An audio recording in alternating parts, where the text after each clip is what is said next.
Bienvenidos a esta edición, una edición especial de Observatorio. En esta ocasión nos dedicaremos al análisis de un tema de coyuntura, pero de gran relevancia en la historia reciente de nuestro país.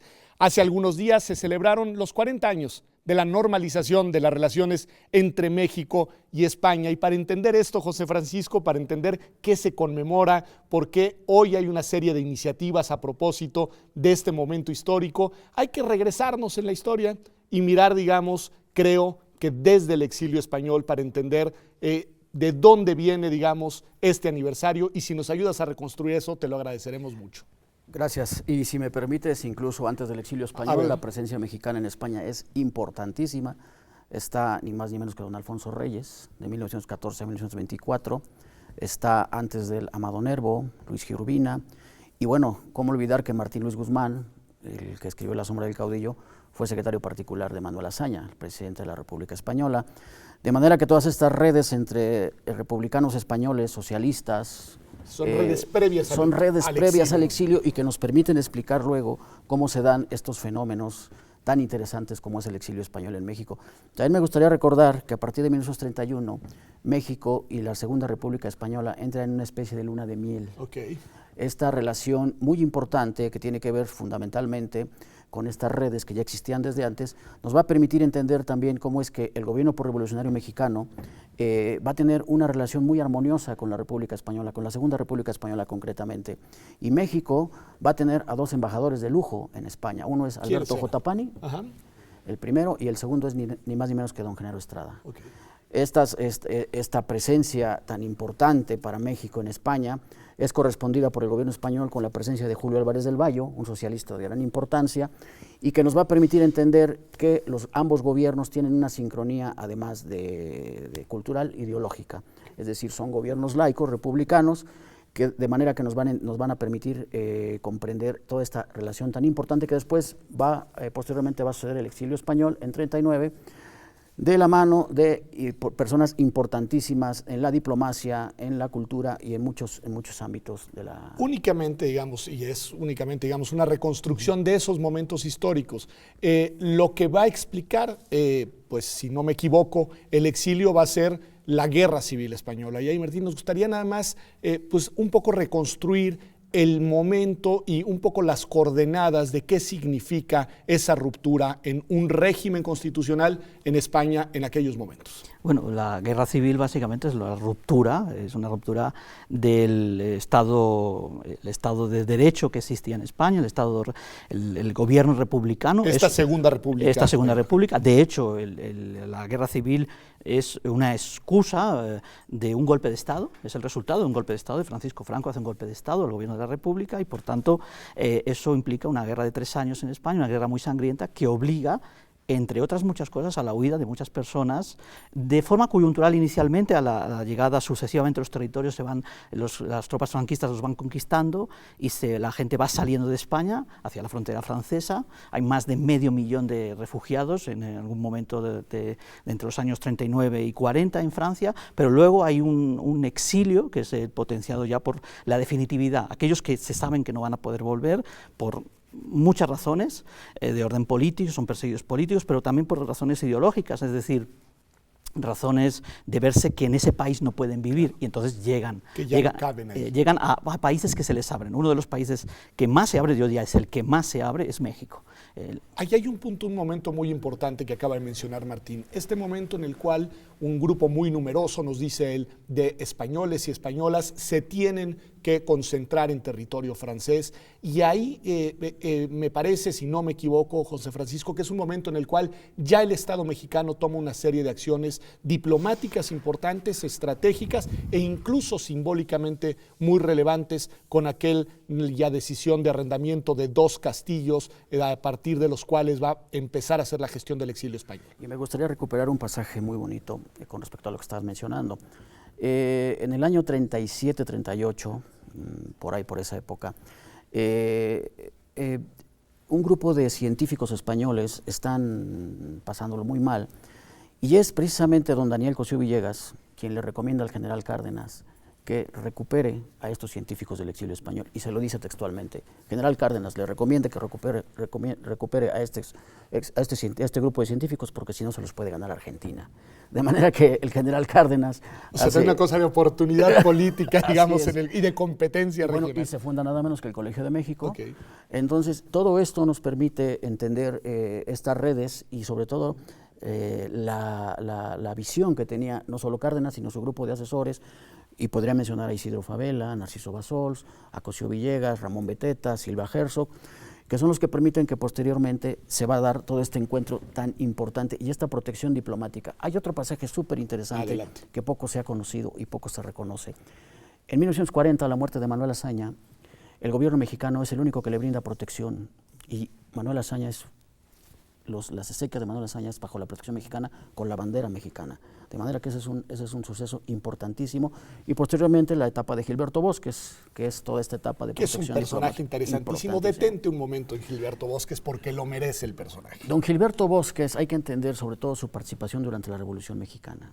Era un maestro rural de Puebla que tiene una conciencia social bastante bien definida y que luego le permite, en alguna coyuntura, ser destinado por el general Cárdenas a estar en el Consulado de México en Marsella. De manera que don Gilberto hace una labor importantísima en la protección al exilio español, y no solo a los refugiados españoles, sino también a todos los antifascistas, entiéndase judíos, alemanes, checos, austriacos, franceses, en fin. De manera que don Gilberto, que posteriormente es encarcelado por los alemanes, luego es liberado en el 44, regresa a México, después es destinado a Portugal y después a Cuba, pues es una historia importantísima de la diplomacia mexicana que nos permite ver la bondad de personajes como él, que sin duda hay que rastrear sus orígenes desde la Revolución Mexicana.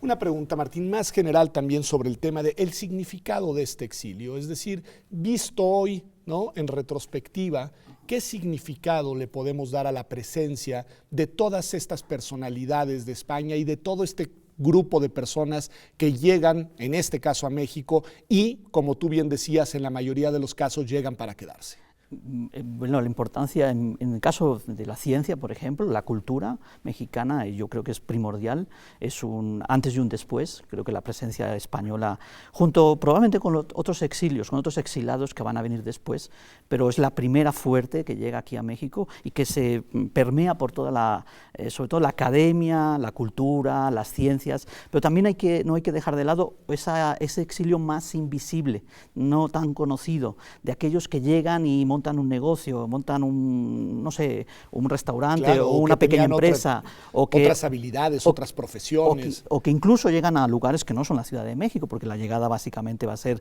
pues la conexión está Veracruz, Puebla, Ciudad de México, pero llegan a otros lugares, Colima, Guadalajara, incluso, pues yo me viene a la mente, por ejemplo, la novela, que es la novela, en realidad es la vida de su abuelo, de Jordi Soler, que se llama Los Rojos de Ultramar, que van a la Portuguesa, un pequeño pueblito en Veracruz. Ese tipo de exilio también creo que es importante en el sentido de, pues, la cohesión, si se quiere, social, que pueden crear estos elementos nuevos que llegan con unas ideas distintas, en todo caso, y con unas visiones distintas, y sobre todo con una idea que creo que es importante resaltarlo, es el sufrimiento pasado les hace ser muy resilientes a lo que se encuentran aquí y muy adaptativos, y por tanto quizás el éxito que se supone a muchos, viene por eso, ¿no?, la capacidad de adaptación que hace que al no poder volver, pues se adapten a una realidad que creo que para aquellos años no sé si era tan diferente entre la España que dejan y el México que llegan. A ver, ahí hay un punto interesante. Martín nos advierte, y creo que con mucho tino, la disposición a adaptarse a una nueva realidad por las condiciones, por el trauma que suponía, digamos, el fenómeno del exilio, y por la necesidad además de encontrar un horizonte en el cual continuar programando su vida. Pero ¿cómo es la recepción desde México?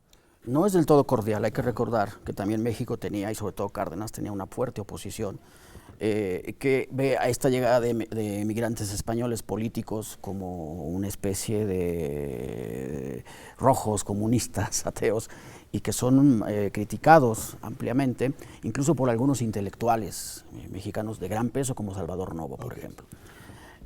Sin embargo, hay que ver que la llegada de este grupo Es muy importante porque regularmente tiene una presencia muy importante en diversas instituciones mexicanas. Se funda el Politécnico Nacional en esta coyuntura, la Escuela Nacional de Antropología e Historia, el Fondo de Cultura Económica, que aunque es del 34, empieza a tener un desarrollo importante renovado en estos años, y naturalmente también en la UNAM, en la prensa, en la ciencia. De manera que digamos que esta coyuntura tan adversa de repente que tuvo esta llegada del exilio español se va atenuando poco a poco. Y bueno, sí me gustaría también en esa lógica concatenar un tema interesante. México está en un momento muy interesante también. México está en un proceso de modernización de sus instituciones. De construcción de una institucionalidad inexistente pocas décadas antes, digamos. Y llega este grupo de científicos y se acomodan como anillo al dedo a la economía mexicana, a la producción mexicana, a la ciencia mexicana. Y bueno, me gustaría también, por ejemplo, recordar que la UNAM tiene una presencia importantísima de exiliados españoles en jurídicas. Sí, el Instituto de Investigaciones Jurídicas nace como Instituto de Derecho Comparado, fundado y con un claustro en su enorme mayoría, aunque, pues digo, era un claustro pequeño, pero en su enorme mayoría precisamente de juristas exiliados españoles. Recasensiche, Ruiz Funes, Sánchez Román, Niceto Alcalá Zamora, sí. En fin. Y bueno, y nos vamos después a otras áreas de la ciencia y de la cultura, y los exiliados españoles en la UNAM tienen una presencia importantísima, en antropológicas, en históricas, en filosóficas, en la Facultad de Filosofía. Es decir, esto es solo un botón de muestra para entender cómo esta llegada del exilio español también coincide con un proceso en México muy interesante de construcción institucional. Pues si les parece, vamos a hacer un corte en este momento. Me han ayudado a reconstruir el contexto histórico, la dimensión social, la relevancia, digamos, desde el punto de vista cultural y desde el punto de vista también político de la presencia de este exilio español en México, pero nos ha quedado pendiente mirar las relaciones entre los estados, entre los gobiernos, porque es lo que nos va a ayudar a entender posteriormente esta normalización en 1977 de las relaciones entre ambos países. Esto es Observatorio. Vamos a un corte y ya volvemos.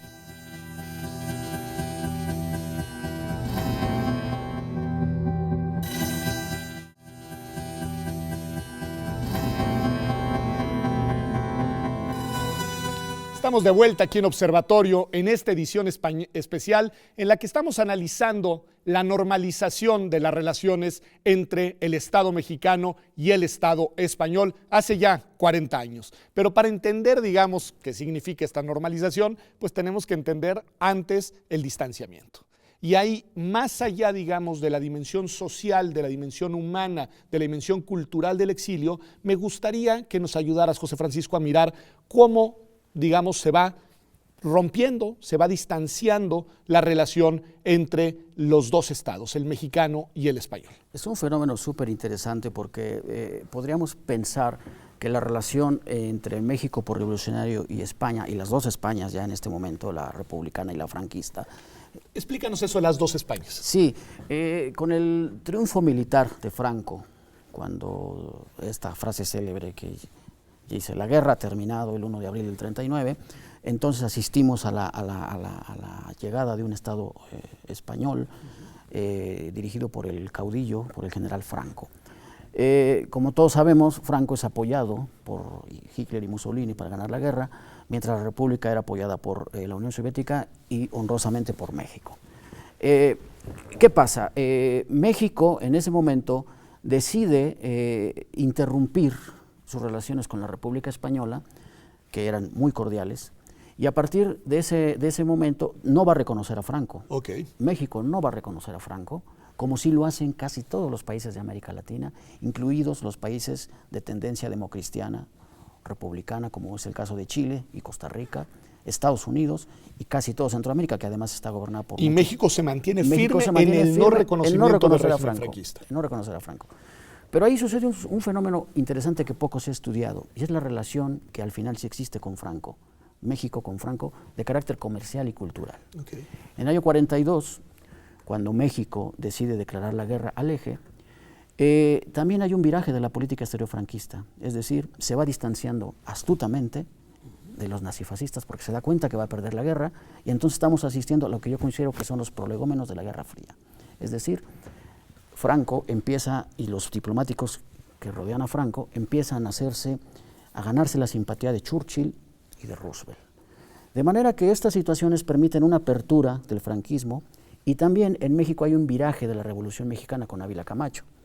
Él tiene al hermano en la Secretaría de Comunicaciones y Transportes, Maximino, que es un artífice de los acercamientos con Franco, y sobre todo de Ezequiel Padilla, el canciller, que es quien realmente está trabajando con el embajador franquista en Guatemala, Sansagüero, para que haya una inteligencia entre los franquistas y México. En el año 42, el embajador de Guatemala es recibido por Ávila Camacho para empezar a comerciar con la promesa de que, acabando la Guerra Mundial, México iba a reconocer a Franco. Es un tema súper interesante porque entonces nos permite ver la realpolitik, claro, esa parte de la historia que conocemos poco, pero que hay que documentar, porque si no la documentamos, pues no podemos hacer gran cosa. En esa dimensión, los significados de nuevo, de un no reconocimiento formal, jurídico y político, y al mismo tiempo, me parece, Martín, pero te hago a ti la pregunta, de un inevitable contacto, un inevitable intercambio, pues que tiene que ver más con fenómenos, lo dice muy bien, de política real, pero también de realidad económica y de realidad internacional. Bueno, hay una cosa importante que decir desde el lado español,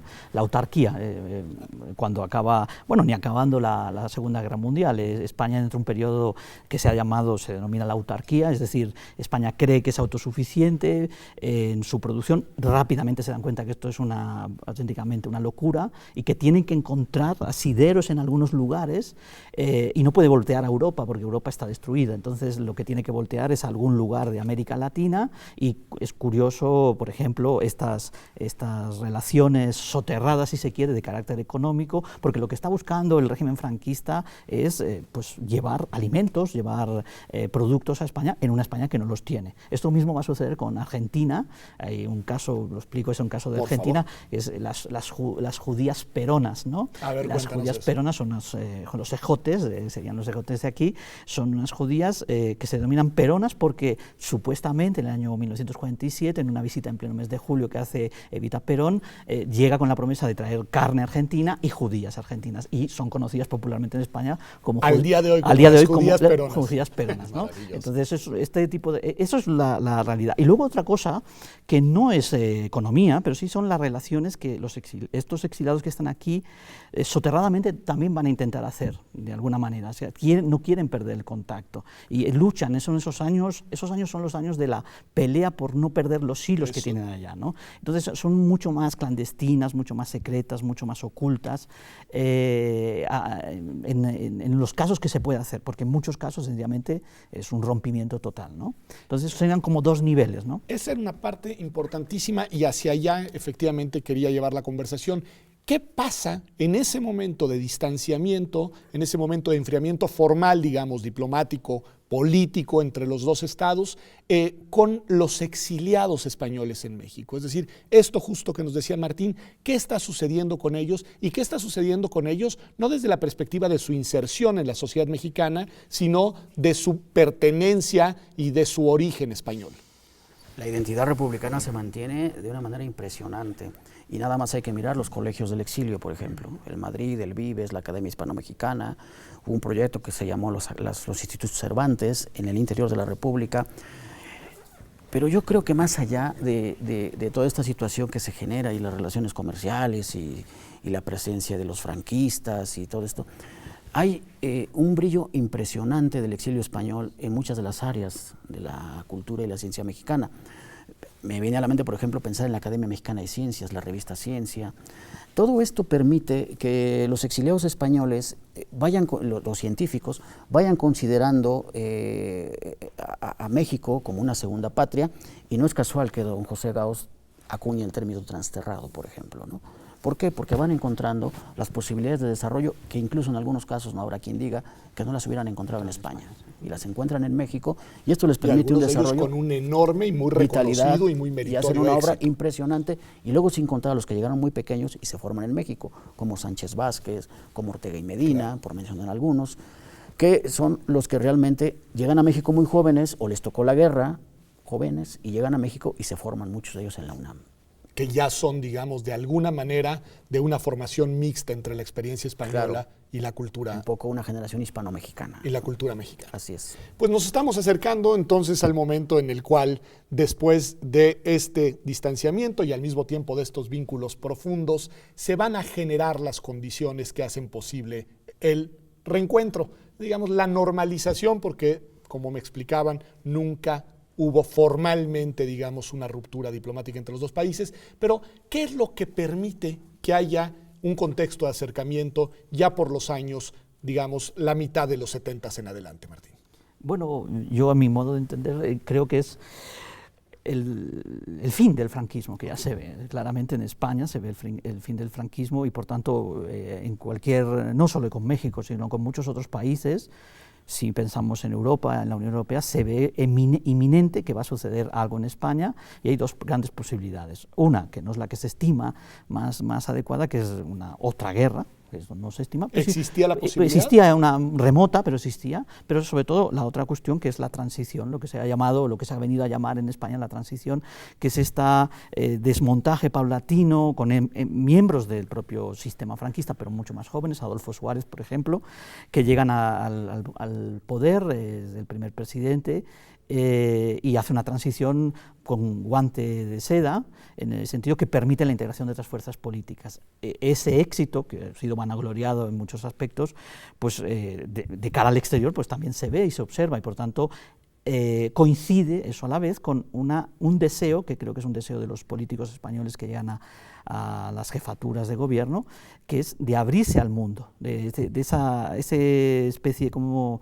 lo diría, de pelusa franquista, dictatorial, que existía, limpiarse entre el 75, 77 concretamente, y el 86, que es cuando se entra en la Unión Europea, hay un proceso claramente de España de abrirse y conectar y reconectar con otros países, ¿no? Nos dice Martín con mucha razón que después del franquismo hay esta intención de España de apertura, podemos suponer de vinculación formal con, entre otros países, con México. ¿Hay también de parte de México ese interés en ese momento, José Francisco? Y en su caso, ¿quiénes son los promotores y los artífices por el lado mexicano de esta normalización de las relaciones? Me gustaría recordar que antes de la normalización con España hay un suceso bastante recordado, que es la condena que hace Echeverría. Ah, claro. A los, claro, que ese es más distanciamiento que acercamiento, digamos. Pero es en la antesala O sea, de la normalización, este episodio, ¿no?, que es condenado enérgicamente por Echeverría en la ONU,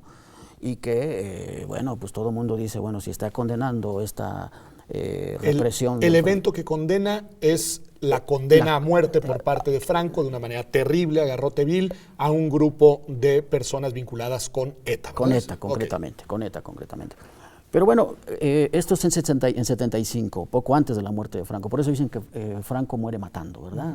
Entonces, esta situación es bien interesante porque a partir de la llegada de José López Portillo a la presidencia de la República, una de las primeras acciones importantes que hace en política exterior es normalizar las relaciones con España. Okay. Recordemos el origen de López Portillo, navarro, de Caparrós, y todo esto va a permitir, de alguna manera, que en muy poco tiempo México reabra sus relaciones, las normaliza con España, y al mismo tiempo Adolfo Suárez viene a México en abril y López Portillo va en septiembre a España. Hay un reencuentro muy interesante que nos permite revisar no solo la parte política, sino también la parte cultural, porque creo que no nos podemos entender o explicar estas relaciones sin la parte cultural, la presencia cultural, que es muy presente en todas las áreas y sobre todo influye en la política exterior. Pues me parece una enorme relevancia, hemos llegado juntos hasta marzo de 1977, fecha del restablecimiento o de la normalización de las relaciones entre México y España, aniversario que hoy celebramos 40 años después, pero en efecto, han pasado 40 años desde entonces. ¿Qué les parece si vamos a un corte y regresamos aquí a Observatorio a contar qué ha pasado en las relaciones, qué implicaciones ha tenido este paso de 4 décadas de normalización entre los dos países? Ya volvemos aquí a Observatorio. Perfecto. Vamos muy bien, ¿eh?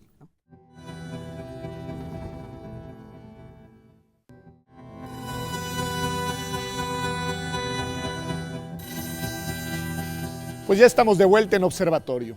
Estamos hace 40 años, en marzo de 1977, cuando se normalizan las relaciones entre México y España. A partir de ahí, Martín, ¿qué sucede?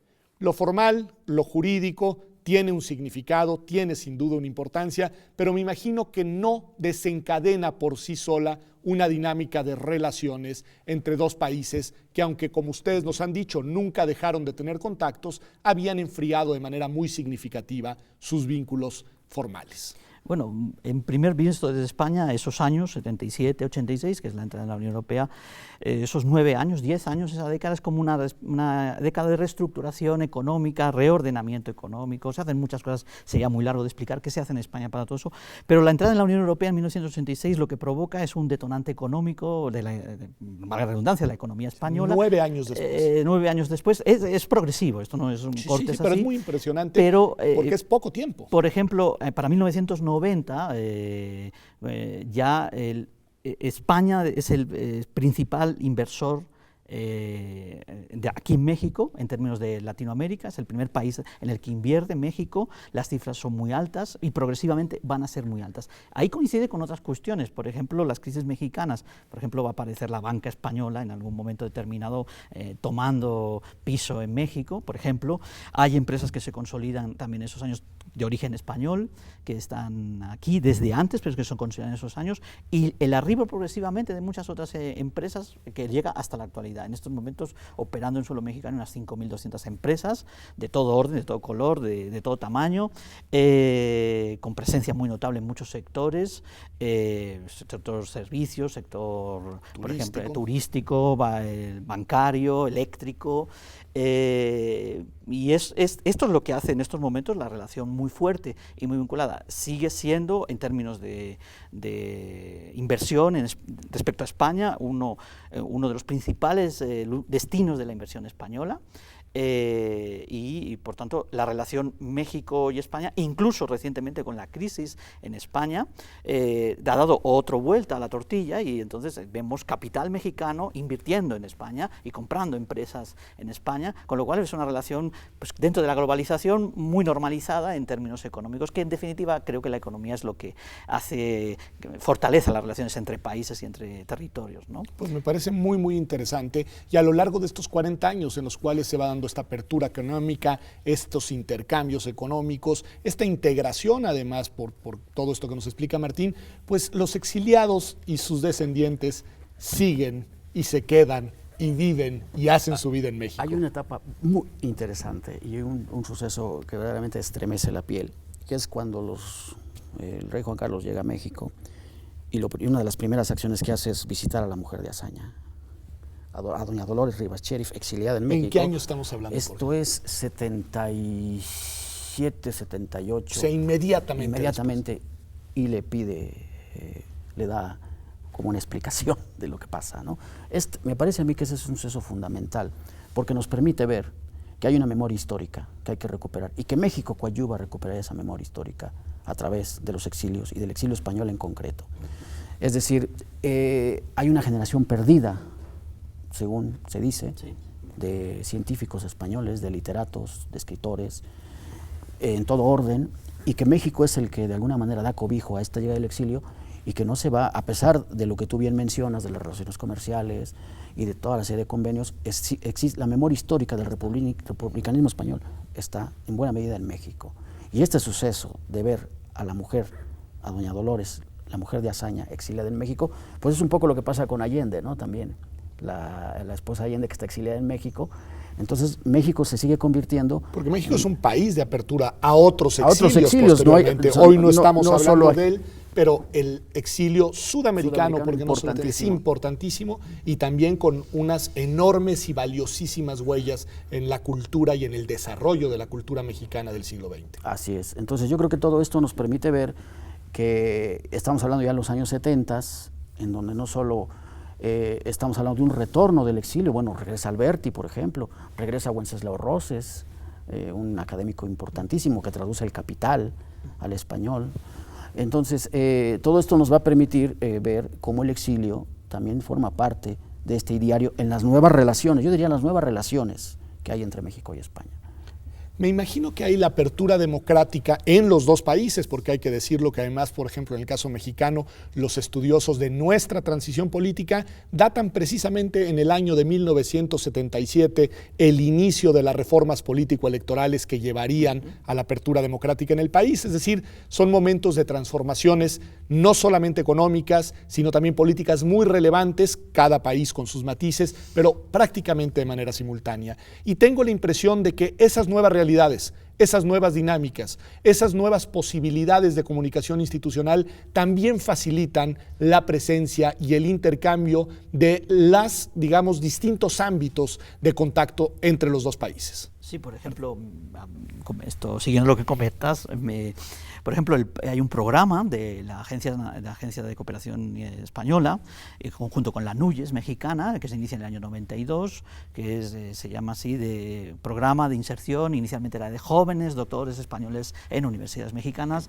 luego se le quitó lo de jóvenes, pero duró hasta hace, si no mal recuerdo, hasta hace bien poco este programa, y permitió que una nueva generación de personas formadas ya en la España democrática, con formación superior y de tercer grado, vinieran a México a aportar de nuevo. Muchos de estas personas se quedaron aquí y de alguna manera son el enganche entre los que ya estaban del exilio y los que están llegando en estos momentos, que están llegando también por otras circunstancias que tienen que ver un poco más con la coyuntura española, es decir, la coyuntura de la inserción claramente de gobiernos neoliberales, de la poca gasto público en ciencia y en tecnología, y la expulsión, que es a decir claramente, la expulsión de mucho del capital humano formado en términos científicos que existe en España por todas partes. ¿Y eso está sucediendo hoy, Martín? Está sucediendo. ¿Los números son relevantes, son significativos? En el caso mexicano, pues yo te puedo decir que desde la Red de Científicos Españoles en México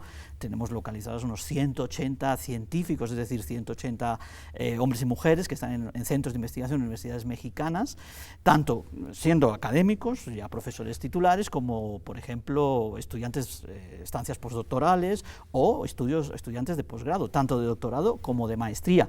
Lo más llamativo, en todo caso, es que están llegando a México a estudiar maestrías, ¿no? ¿Por qué? Porque la coyuntura en España ha encarecido las tasas universitarias, y entonces en el lado se mira a México y se dice, bueno, en México hay un buen nivel, hay un nivel académico en algunos casos yo diría que hasta superior en estos momentos de lo que sucede en España, y por tanto, ¿por qué no me voy a México? Y además, pues tengo una beca, que veremos hasta cuándo duda, aquí en esto. Son los más jóvenes, estos son los más jóvenes, no es un número muy apabullante, porque también hay que recordar una cosa, en términos así comparativos, la mirada de un estudiante español pues tiene en su entorno europeo una cercanía más allegada y se va a esos entornos, ¿no? Pero lo llamativo es ese voltear y decir, ¿dónde hay oportunidades de seguir estudiando, de seguir formándome con cierto nivel? Pues está México. Entonces cae desde un punto de vista esa imagen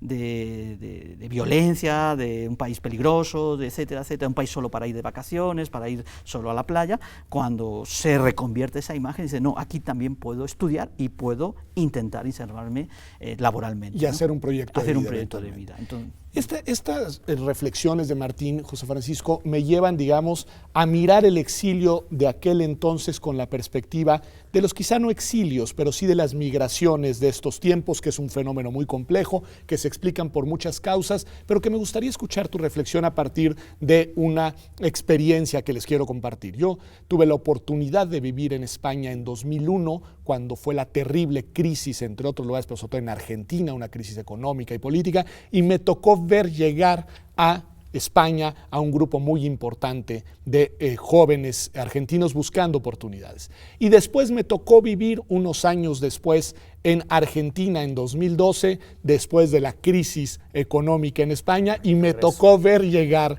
jóvenes españoles a Argentina buscando oportunidades, todo en un lapso de una década.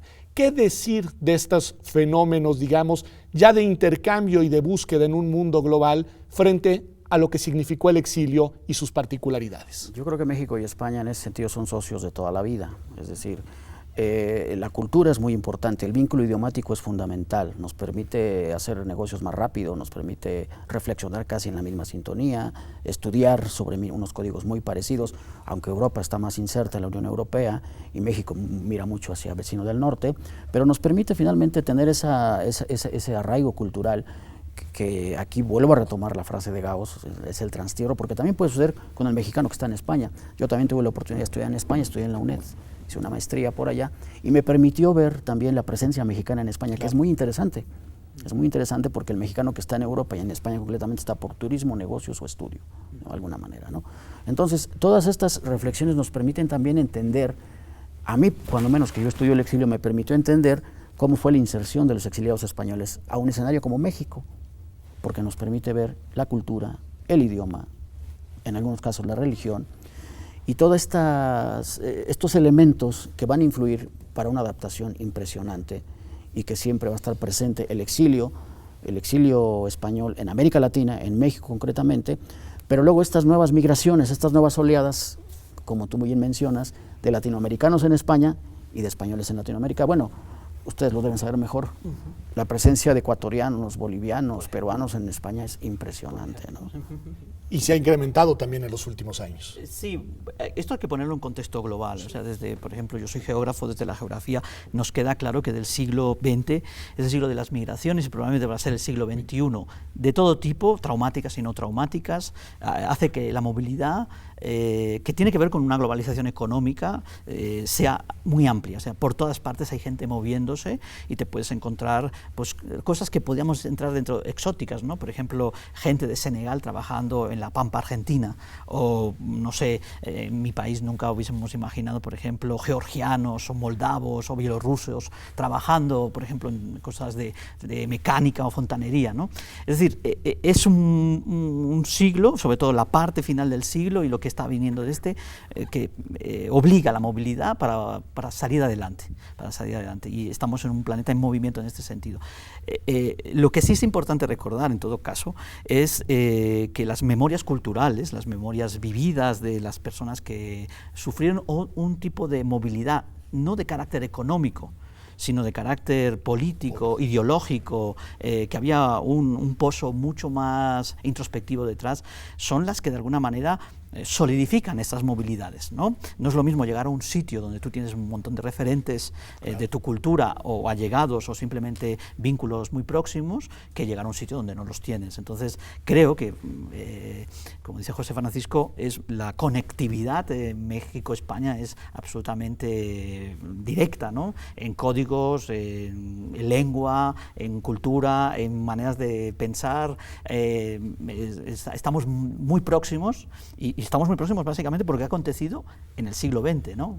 Hay unos ladrillos muy fuertes ahí que permiten construir con cierta facilidad una vida recíproca. Yo no recuerdo un viaje México-Madrid vacío. Siempre. Es un dato importante. Okay. Pues hemos llegado a 2017, a marzo de 2017, y hemos visto qué es lo que ha pasado en estos 40 años y hemos visto la intensidad de estos intercambios en distintos ámbitos de la vida entre México y España. Vamos a un corte y regresamos a la última sección de Observatorio, si les parece, a que me ayuden a hacer lo más difícil que podemos hacer en un programa como estos, que es imaginar el futuro. Regresamos.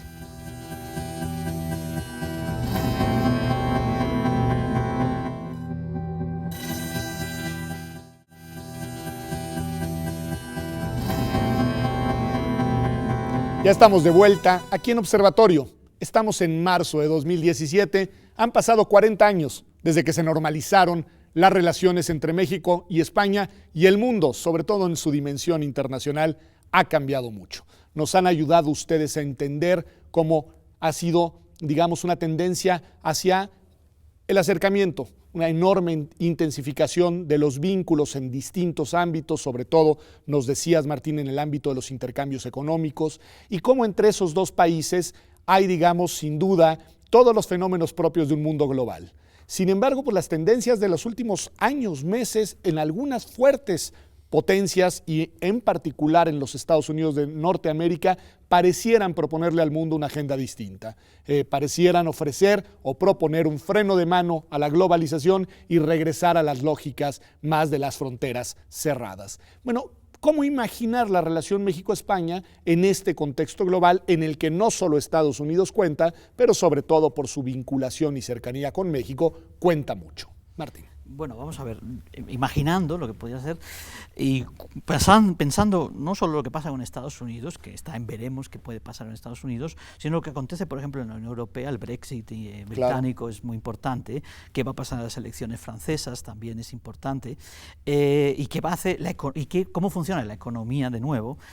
Yo creo que se van a seguir fortaleciendo las relaciones económicas entre México y España. En este caso, desde estos puntos. Desde el lado español creo que se van a aumentar todavía más. Más inversión.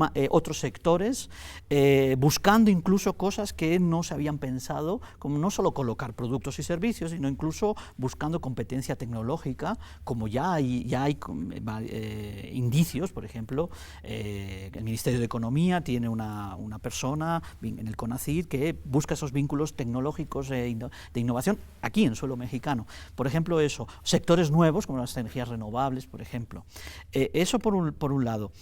Pero también del lado mexicano, yo pienso que el empresariado mexicano, ante lo que acontece con Estados Unidos, va a empezar a mirar otros mercados. Y el mercado de acceso a Europa es el mercado español. Entonces, por relaciones, como hemos estado hablando, cuestión idiomática, cuestión de proximidad, cuestiones familiares, cuestiones de mucho tipo. Eso por un lado. Pero también hay otra cosa que tiene que ver con qué sucede con, hablo desde la ciencia en estos momentos, la universidad, qué sucede con la Universidad Española, ¿no? El franco deterioro de la Universidad Española por políticas de poca inversión en el gasto público hace que se activen, mejor dicho, se reactiven las relaciones que ya existen. Son relaciones, unas redes extraordinarias tiradas de forma informal por multitud de profesores de todo tipo de universidades, tanto del lado español como del lado mexicano, que creo que para poder seguir desarrollándose y poder vivir, especialmente en el lado español, van a mirar al lado mexicano, donde tienen muy buenas conexiones, para seguir fortaleciendo proyectos y actividades. Otro tanto sucede, en mi modesta opinión, en términos culturales. No es casual que artistas españoles lleguen aquí a México, no solo porque se les conoce, se les gusta, etcétera, etcétera, sino también por una situación que pasa en el otro lado, ¿no? Y que encuentran en el mercado mexicano un público, no solo los quiere, sino también un público activo que tiene mayor que el que encontrarían en España. Es decir, yo creo que a la larga, en los próximos años, lo que va a pasar es que esto se va a fortalecer todavía más, porque los gobiernos están en clara sintonía ideológica en términos de economía, en términos de política, ¿no? José Francisco, escuchando a Martín me venía a la mente una idea que la quiero compartir contigo y que me digas qué opinas de ella.